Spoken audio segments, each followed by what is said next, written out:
Hello students.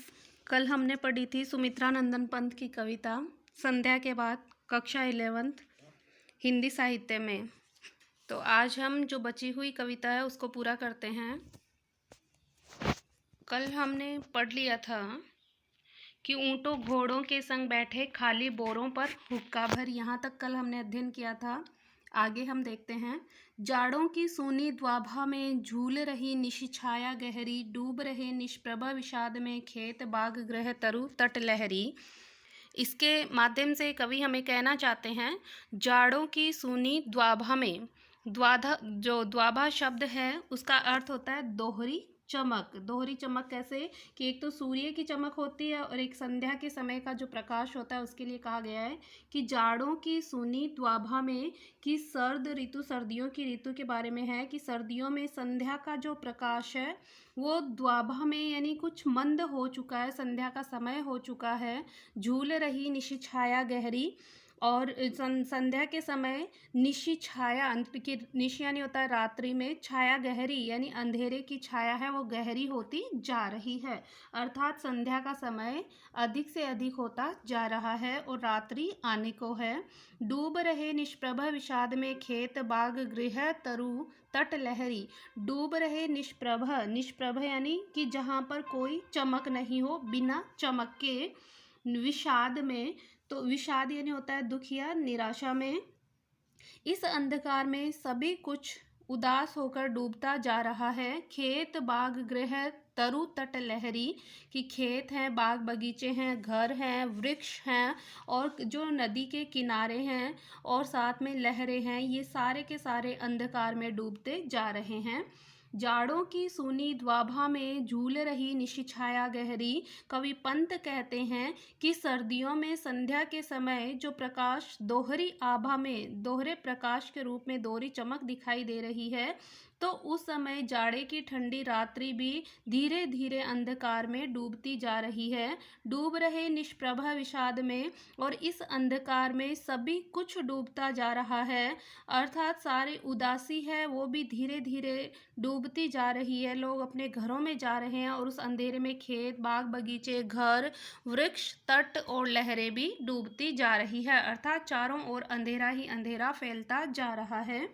बिरहा गाते गाड़ी वाले भूख भूख कर लड़ते कूकर। इसके माध्यम से कवि कह रहे हैं, बिरहा गाते गाड़ी वाले, बिरहा यानी विरह के गीतों को गाड़ी वाले गाते जा रहे हैं।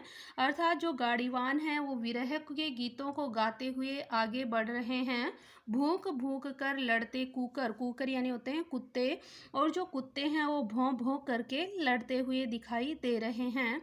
हुआ हुआ करते सियार देते विषण निशि बेला को स्वर, और जो शियार है वो भी रात्रि के समय हुआ हुआ की आवाज़ निकाल रहे हैं। देते विषण निशि बेला को स्वर, विषण यानी होता है दुखी, और उस दुखी रात्रि को वो स्वर दे रहे हैं। अर्थात इस दुखी रात को भी एक जो सहानुभूति प्रतीत हो रही है कि सियार बोल रहे हैं, भौंक भौंक कर कुत्ते लड़ रहे हैं, और जो विरहवान है वो गाड़ी चलाते हुए विरह के गीत गाते हुए जा रहे हैं। तो यहाँ पर कवि ने हमें बताया है कि रात्रि के समय, संध्या के बाद में जब रात्रि होती है तो उसका प्रभाव कैसा होता है, और जो रात्रि है वो ठंडी जाड़े की रात बहुत ही भयानक दिखाई देती है। इसमें भूख भूख कर, भूख भूख में पुनरुक्ति प्रकाश अलंकार प्रयुक्त हुआ है। जहाँ पर एक ही शब्द की आवृत्ति हो और जिसका एक ही अर्थ हो वहाँ पर पुनरुक्ति प्रकाश अलंकार होता है। तो भूख भूख कर हुआ हुआ में यहाँ पर पुनरुक्ति प्रकाश अलंकार प्रयुक्त हुआ है, तथा रात्रि का मानवीकरण किया गया है। मानवीकरण अलंकार वहाँ होता है जहाँ पर जड़ पदार्थ पर मानवता का आक्षेप किया जाता है, वहाँ पर मानवीकरण अलंकार होता है। अगला देखें, माली की मड़ई से उठ नभ के नीचे नभ सी धुम्हाली। माली की मड़ई से उठ, मड़ई, मड़ई यानी होता है झोंपड़ी।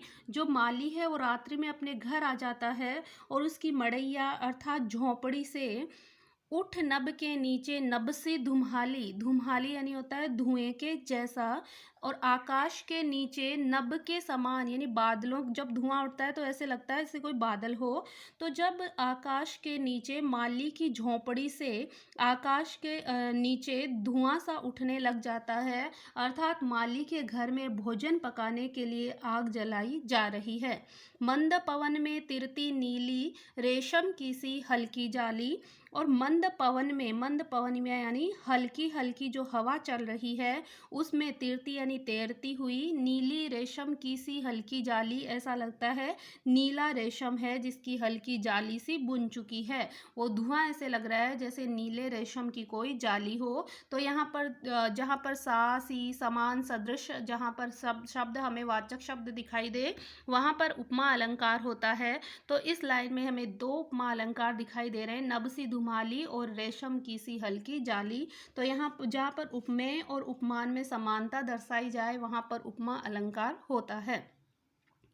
बत्ती जला दुकानों में बैठे सब कस्बे के व्यापारी, और उस समय क्या होता है कि बत्ती जला करके कस्बे के जो व्यापारी हैं वो रात्रि में, सब कस्बे के व्यापारी अपनी अपनी दुकानों में बत्ती जला लेते हैं, अर्थात रात्रि में सारे व्यापारी हैं वो अपने दुकान का कार्य करने के लिए अंधेरा होने पर रोशनी करने के लिए अपनी दुकानों में बत्ती की रोशनी जला लेते हैं। मौन मंद आभा में हिम की उग रही लंबी अंधियारी, और जो बत्ती जलाते हैं वो बहुत ही मौन मंद रहती है,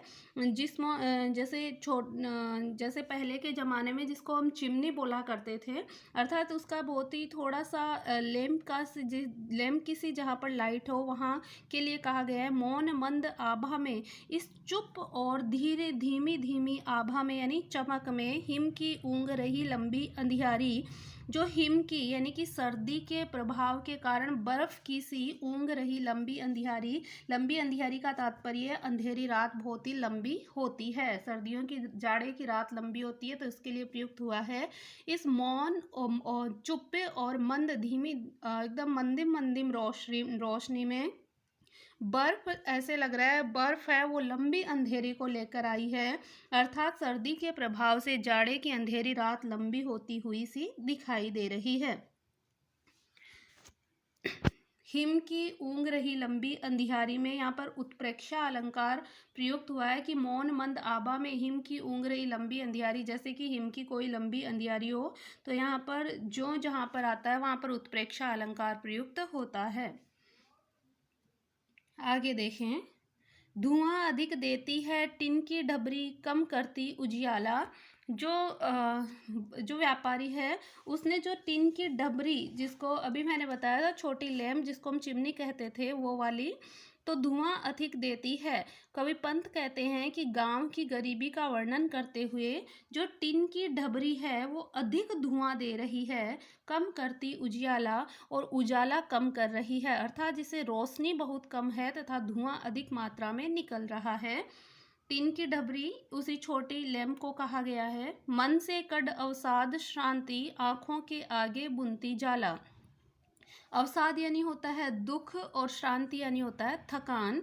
तो इसमें कवि कहते हैं कि इस मंद रोशनी में मन का दुख आँखों के आगे एक जाला सा बुन जाता है, मन से कड यानी मन से निकल करके उस व्यापारी का अवसाद यानी दुख और उसकी थकान है वो आँखों के आगे एक जाले के रूप में चलने लग जाती है, अर्थात वह अपने दुख को याद करता है और उसकी आँखों के आगे केवल और केवल दुख का जाला और थकान की जाली बन जाती है। यहाँ पर आँखों के आगे बुनती जाला में रूपक अलंकार है क्योंकि उसने अपने दुखों को एक जाले का रूप दिया है। जहाँ पर उपमेय और उपमान में अभेद आरोपित कर दिया जाए, अर्थात दोनों को एक ही मान लिया जाए, वहाँ पर रूपक अलंकार होता है। छोटी सी बस्ती के भीतर लेन देन के थोते सपने, कि छोटी सी बस्ती के अंतर्गत यानी छोटे से गांव में लेन देन के थोते सपने, लेने और देने के थोते ही सपने हैं यानी कोरे सपने हैं, अर्थात इस छोटी सी बस्ती में लेना देना करना व्यर्थ ही है, केवल सपना मात्र ही है। इसका तात्पर्य है कि ये बस्ती, ये गांव है, ये छोटा सा है और यहाँ पर उस व्यापारी को, उस दुकानदार को बहुत ही कम मुनाफा होता है। दीपक के मंडल में मिलकर मंडराते घिर सुख दुख अपने। दीपक के मंडल में मिलकर, कि जो दीपक है, जो दिया जल रहा है, उसमें मिलकर के, उसके मंद प्रकाश में मिलकर के मंडराते घिर सुख दुख अपने, उस व्यापारी के सुख और दुख उभर कर चारों ओर मंडराने लगते हैं। अर्थात व्यापारी को केवल अपना दुख और सुख ही दिखाई दे रहा है और वे सोचता है कि इस छोटी सी बस्ती में मेरे सपने थोते ही रह जाएंगे। तो यहाँ पर देखना, सपनों के लिए यहाँ पर थोथे विशेषण का प्रयोग किया गया है और तत्सम शब्दावली का प्रयोग है। आगे देखें। कंप कंप उठते लौ के संग कातर उर क्रंदन मूक निराशा। कंप कंप उठते लौ के संग, कंप कंप यानी कंप कंपाती हुई लौ, जो वहाँ पर दिया जलाया गया वो कंप कंपा रहा है, यानी कभी अधिक मात्रा में जल रहा है, कभी धीमे हो रहा है। कातर उर क्रंदन मूक निराशा। कातर शब्द का अर्थ होता है दुख या उदासी। उर यानी होता है हृदय, क्रंदन यानी होता है रोना, मूक यानी होता है चुपी। कि जो कंपाती लो है, उसके लिए कवि ने कहा है गांव के जो गरीबी है उसके बारे में, कि कंपाती लो के संग हृदय में भी दुख उत्पन्न होता है, निराशा उत्पन्न होती है। एक मन का जो रुदन है वो हृदयों का क्रंदन उत्पन्न होता है, लेकिन वह चुपचाप ही होकर अपने हृदय के भीतर ही रह जाता है, प्रकट नहीं होता। जिस प्रकार से वो दिए की रोशनी है वो कंपाती हुई चल रही है, उसी प्रकार से उस व्यापारी के हृदय में भी उसका दुख और उसकी निराशा है वो बनी हुई है, लेकिन वह अपना रोना प्रकट नहीं कर सकता। उसकी जो निराशा है वो मूक है, वो चुप है। क्षीण ज्योति ने चुपके जो गोपन मन को दे दी हो भाषा। क्षीण ज्योति यानी जो मंदिम मंदिम जो ज्योति जल रही है, जो थोड़ा थोड़ा प्रकाश हो रहा है, क्षीण यानी होता है कमजोर, जो थोड़ा थोड़ा प्रकाश हो रहा है, हल्का प्रकाश है, ऐसे लगता है जो, यानी जैसे गोपन मन को दे दी हो भाषा। गोपन यानी जो चुप्पी मन है, गोपन यानी होता है छिपे हुए मन को, जैसे छिपे हुई पीड़ा को, निराशा को कोई भाषा दे दी गई है। इसका तात्पर्य है कि जो हल्का प्रकाश है वही मानो उसके व्यापारी के मन की छुपी हुई निराशा और विवशता की भावना को प्रकट करता हुआ प्रतीत हो रहा है। यहाँ पर जो शब्द आया है, जहाँ पर जो त्यों मानो जानो मानहु जानहु शब्द जहाँ पर आते हैं वहाँ पर उत्प्रेक्षा अलंकार प्रयुक्त होता है। लीन हो गई क्षण में बस्ती, और अब जो वहाँ की बस्ती है, जो वहाँ के लोग हैं, वो जो गांव है, वो छोटी सी बस्ती अब लीन हो चुकी है गहरे अंधकार में, अर्थात रात्रि शुरू हो चुकी है। मिट्टी खपरे के घर आंगन भूल गए लाला अपनी सुधी। और जो मिट्टी और खपरे, अर्थात मिट्टी खपरे का तात्पर्य है कि कच्चे जो घर आंगन हैं, वो मिट्टी और खपरे के घर आंगन हैं, वो अंधेरे में डूब चुके हैं, भूल गए लाला अपनी सुधी। और ऐसे में लाला यानी कि जो गांव का व्यापारी है, वो अपनी शुद्ध बुद्ध भूल चुका है, अपनी याद को खो चुका है। सुधी यानी अपनी याद, अपनी सुधी को भूल गया सब ब्याज मूलधन। और जो व्यापारी है वो सारा मूलधन और ब्याज का हिसाब लगाना भी भूल चुका है, अर्थात व्यापारी भी उस अंधेरे में खो चुका है। सकुची सी परचून किराने की ढेरी लग रही है तुच्छतर।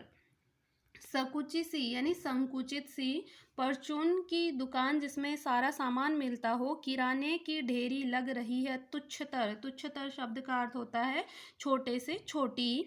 कि जो कवि गांव की उस व्यापारी का वर्णन करते हुए कहते हैं कि व्यापारियों की परचून की दुकान अब सकुची सी लग रही है, यानी सिकुड़ी हुई सी लग रही है। सकुची सी में उपमा अलंकार है। परचून की जो दुकान है वो संकुचित सी लग रही है, किराने की ढेरी लग रही तुच्छतर।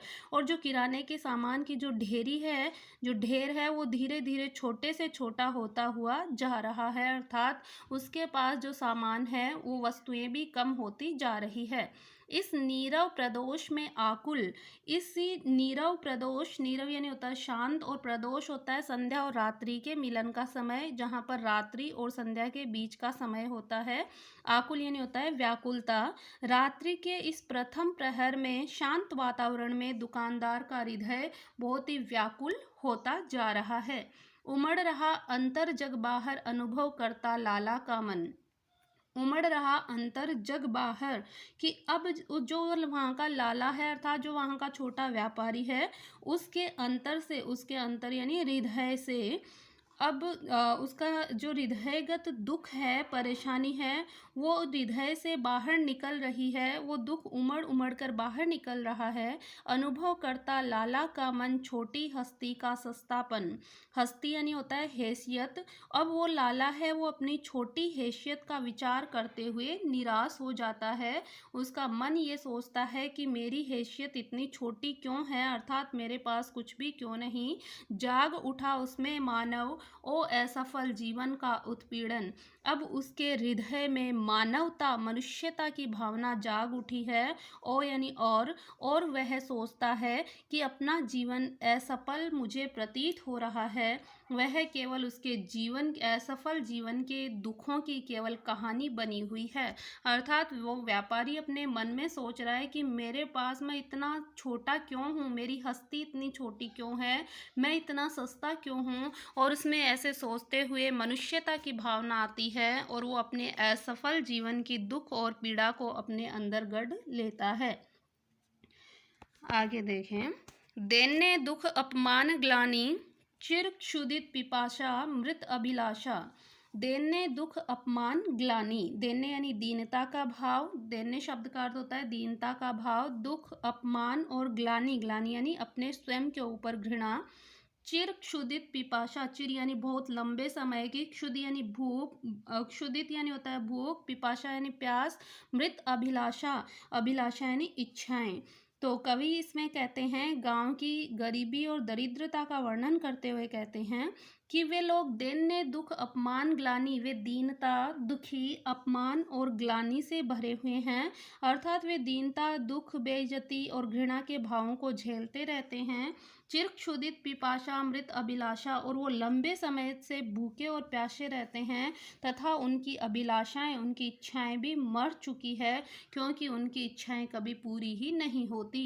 बिना आय की क्लांति बन रही उसके जीवन की परिभाषा। बिना आय, आय यानी होता है आमदनी, कि उनकी आमदनी बिल्कुल कम है, न के बराबर है। क्लांति बन रही उसके जीवन की परिभाषा, जो उनके जीवन की परिभाषा है वो क्लांति यानी दुख या पीड़ा की या व्यथा की केवल परिभाषा है। अर्थात उनका जो जीवन है वो केवल और केवल दुख की परिभाषा बनकर ही रह गया है।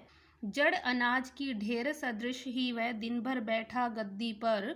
जड़ अनाज यानी जड़ का अर्थ होता है जो बेजान हो, जो एक जगह स्थिर हो। अनाज की ढेर सदृश ही, कि जो गांव का दुकानदार है वो निर्जीव अनाज की ढेरी के समान दिन भर अपनी गद्दी पर बैठा रहता है। सदृश शब्द अभी बताया था, जहाँ पर उपमेय और उपमान में समानता दर्शाई जाए, साहसी, समान, सदृश, सरिस ऐसे शब्द जहाँ पर दिखाई दे वहाँ पर उपमा अलंकार होता है। तो यहाँ जड़ अनाज की ढेरी के समान उस व्यापारी को बताया गया है, अतः यहाँ पर उपमा अलंकार है।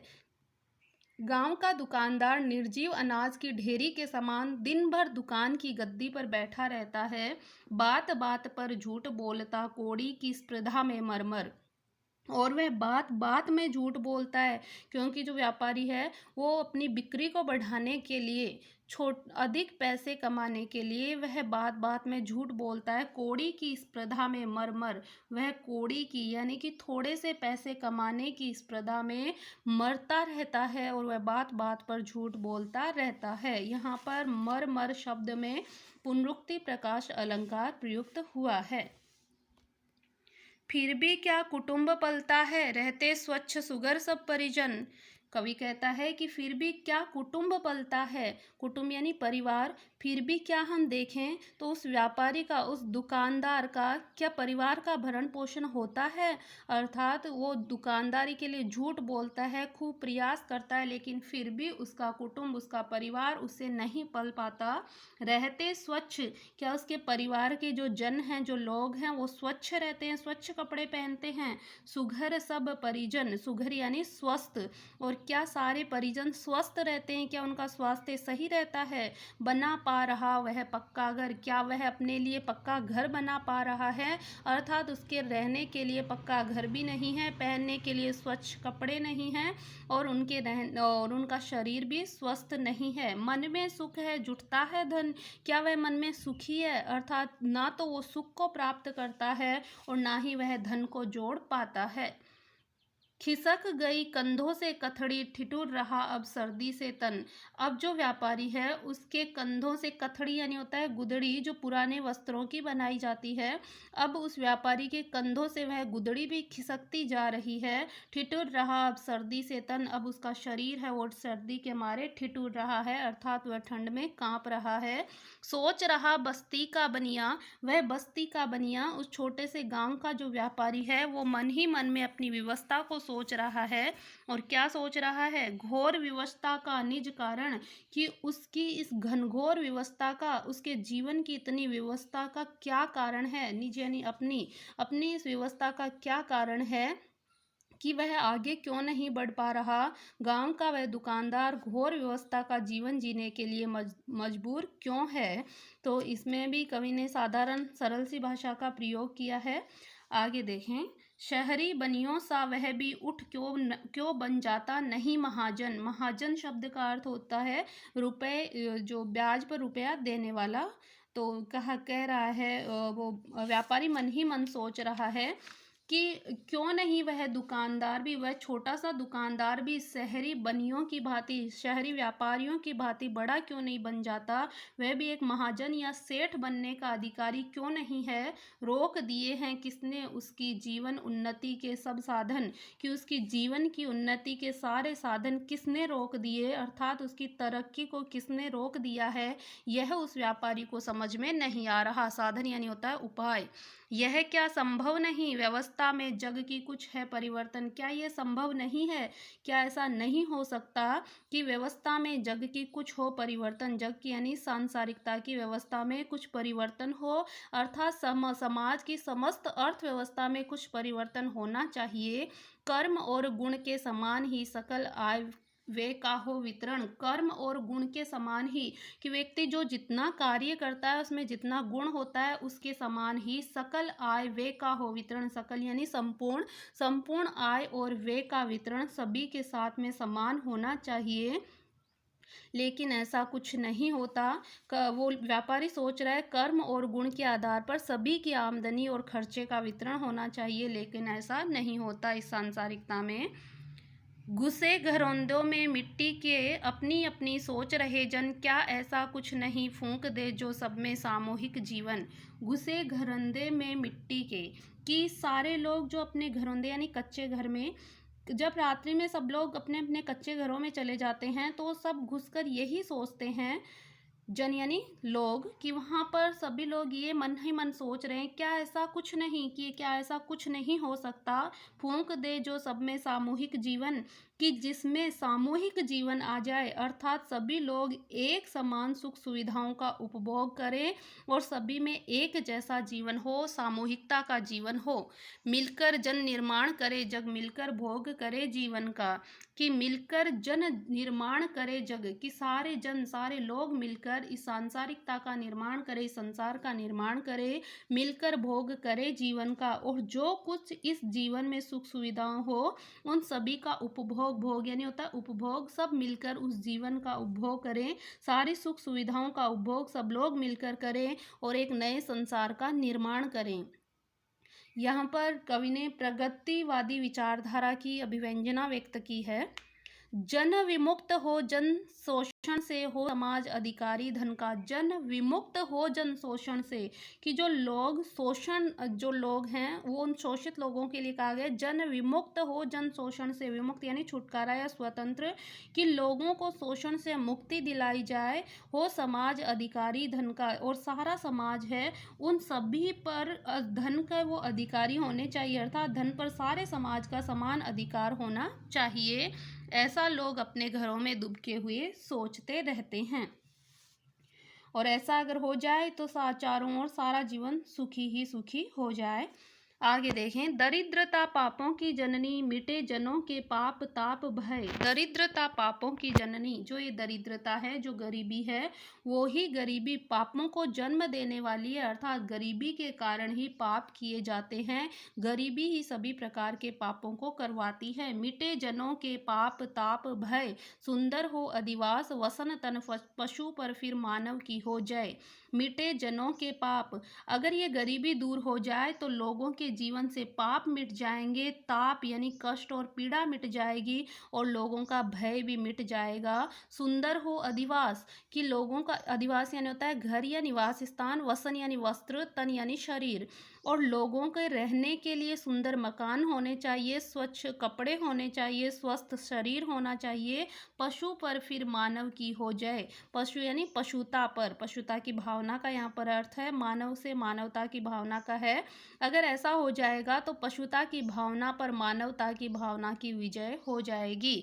तो दरिद्रता सारे पापों की जननी है, और अगर जनों के, लोगों के पाप ताप भय अगर मिट जाए और उनके रहने के लिए सुंदर घर हो, स्वच्छ कपड़े हो, स्वस्थ शरीर हो, तो फिर पशुता पर से मानवता की विजय हो जाएगी। और ऐसा कब हो सकता है? ऐसी स्थिति के लिए कौन दोषी है, वो देखें आगे। व्यक्ति नहीं जग की परिपाटी, दोषी जन के दुख क्लेश की, जन का श्रम जन में बंट जाए, प्रजा सुखी हो देश देश की। कवि कहते हैं कि व्यक्ति नहीं जग की परिपाटी, कि इसके लिए कोई एक व्यक्ति दोषी नहीं है। इस यहाँ पर जो शोषण की भावना है, जो गरीबी है, इसके लिए कोई एक व्यक्ति दोषी नहीं है। व्यक्ति नहीं, जग की परिपाटी, संसार की परिपाटी है, संसार की पुरानी परंपरा है, वो ही इसके लिए जिम्मेदार है। दोषी जन के दुख क्लेश की, जन का श्रम जन में बंट जाए। दोषी जन के दुख क्लेश की, कि जो ये दोषी लोग हैं उनके दुख और क्लेश, दुख और मन की पीड़ा की जो जिम्मेदारी है वो सांसारिकता की पुरानी परंपराओं की ही है। जन का श्रम जन में बट जाए, कि यदि लोगों की मेहनत है वो लोगों में ही बट जाए, यदि लोग जितनी मेहनत करें उनका फल अगर जनता में ही बट जाए, तो प्रजा सुखी हो देश देश की। अगर ऐसा हो जाए तो सारे देश की जनता या प्रजा है वो सुखी हो जाएगी। यहाँ पर कवि ने प्रगतिवादी विचारधारा का, मैंने अभी बताया है, अभिव्यंजना की है। टूट गया वह स्वप्न वणिक का, ऐसा जो स्वप्न है वो वणिक जो बनिया है वो देख रहा था, अचानक से उसका स्वप्न टूट जाता है, उसका सपना भंग हो जाता है। क्यों होता है देखें। आई जब बुढ़िया बेचारी, कि वह क्या देखता है, गांव का छोटा सा जो दुकानदार है वो स्वप्न देख रहा था, और उसका स्वप्न भंग होता है जब बुढ़िया बेचारी, जब एक वृद्धा स्त्री है, जो बूढ़ी स्त्री उसके पास आई, आध पाव आटा लेने। क्यों आई थी दुकान पर? आधा पाव आटा लेने के लिए उसकी दुकान पर आई। लो लाला ने फिर डंडी मारी। डंडी मारी एक मुहावरा है जिसका अर्थ होता है कम तोलना। तो लो, अचानक से वह बनिया, जो व्यापारी जो अपने समाज के बारे में सोच रहा है, वही व्यापारी क्या करता है कि उसे तुरंत ही कम तोल कर आटा देता है, अर्थात वह उसको कम तोल कर देता है। इसका मतलब है कि हम स्वयं ही अपनी अर्थव्यवस्था के स्वयं ही जिम्मेदार हैं। तो आई जब बुढ़िया बेचारी, तो उसी समय उसका स्वप्न है वो भी टूट चुका। टूट गया वह स्वप्न वणिक का, आई जब बुढ़िया बेचारी, उस बनिए का वही सपना वहीं का वहीं टूट जाता है जब वहाँ उसके पास एक बुढ़िया आधा पाव आटा लेने के लिए आती है। लो, तो ले देखो, लाला ने फिर डंडी मारी। लाला ने फिर उसे आधा पाव आटा जो थोड़ा कम मात्रा में तोल कर दिया। चीख उठा घुघु डालों में, लोगों ने पट दिए द्वार पर। चीख उठा घुघु, घुघु यानी उल्लू होता है, जो उल्लू है वो अपशकुन का प्रतीक माना जाता है। तो रात्रि के समय, उसी समय अपशकुन का प्रतीक उल्लू है, वो डालों में चीख उठा, अर्थात कर्कश आवाज में चीखने लगा। लोगों ने पट दिए द्वार पर। पट देना यानी कि किवाड़ बंद कर देना, द्वार यानी दरवाजे पर। तो लोगों ने अपने घर के दरवाजे पर किवाड़ लगा लिए, अर्थात अपने दरवाजों को बंद कर लिया। निगल रहा बस्ती को धीरे गाढ़ अलस निद्रा का अजगर, और बस्ती को धीरे धीरे निगलता जा रहा है, अर्थात अपने आगोश में लेता जा रहा है गाढ़ अलस निद्रा का अजगर। अलस यानी आलस्य।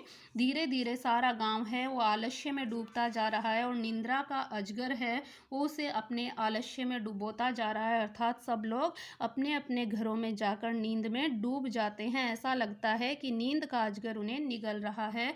यहाँ पर निद्रा का जो अजगर है वहाँ पर रूपक अलंकार प्रयुक्त हुआ है, क्योंकि निद्रा को अजगर माना गया है। तो इस कविता में हमने देखा कि जो पंत जी हैं उन्होंने बताया कि कैसी समाज की व्यवस्था है, कैसे उसमें सुधार हो सकता है, लेकिन ऐसा होता नहीं है। हम सब लोग अपने स्वयं ही जिम्मेदार बताए गए हैं।